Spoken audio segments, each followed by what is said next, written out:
Karen Ward. I'm living in Vancouver right now. I'm 37.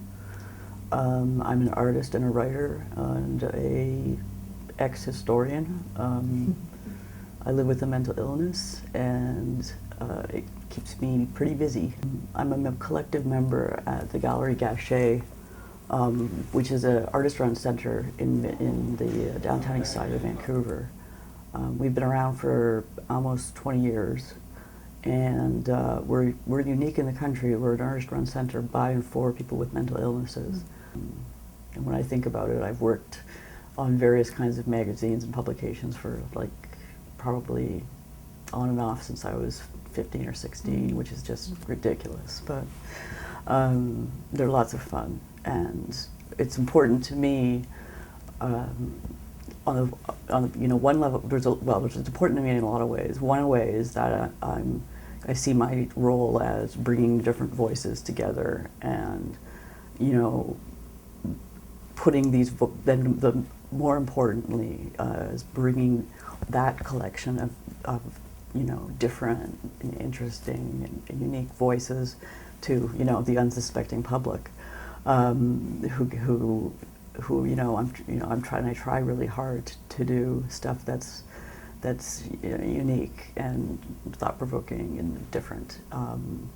So, but not exactly mainstream, but nonetheless, I feel pretty confident these days that our audience is there, and it's very rewarding to me, personally, when I'm kind of helping these people who don't think of themselves as writers, but people who have write every day of their lives. It's similar, in the work of the gallery, which is outsider artists.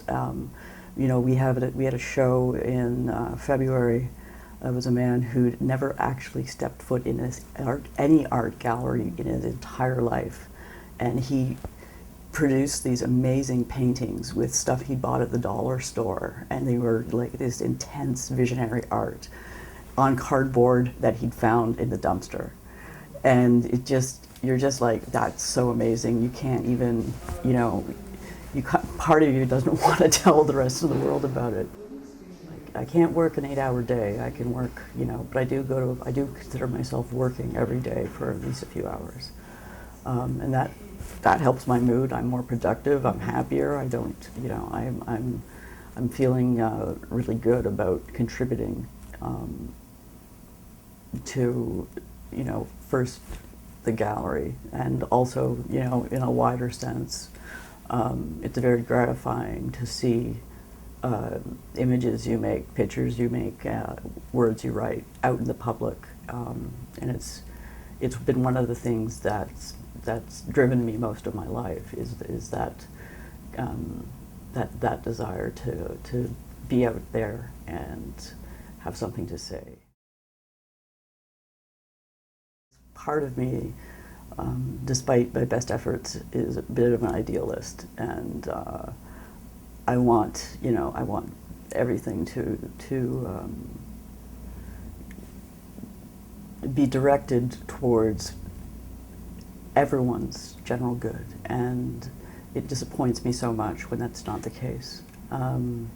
It's in a lot of ways my emotions are too much on my arm. My heart is on my sleeve, and I'm so disappointed. I'm just so disappointed with so many things. Things could be so much better, and I mean that's part of what makes me so-called ill, is this this way of thinking. It is so bad. It's awful, and that's part of what infuriates me about so much of our society is that there's so little real compassion or joy or beauty. We really need some. It requires a lot of dedication, and it requires a certain level of commitment. And it's that sort of thing when you're, I mean, for me, coming out of my experience to date in a lot of ways as living with a mental illness, it's very empowering to be able to make decisions and take responsibility, and because so much of the process of being being mentally ill in this society is disempowering and takes away your decision making. You don't have decision making powers. You're incompetent. You're committed. What have you? And the gallery is a way that of you getting the chance. Maybe you're not ready to take it yet, but it's a chance if you're ready to start taking responsibility and working with others to arrive at a reasonable decision. So it doesn't mean running off by yourself and doing this. It means you have to work with others, and you have to be ready to deal with the consequences of your decisions as well, because you can't just run off. And in doing so,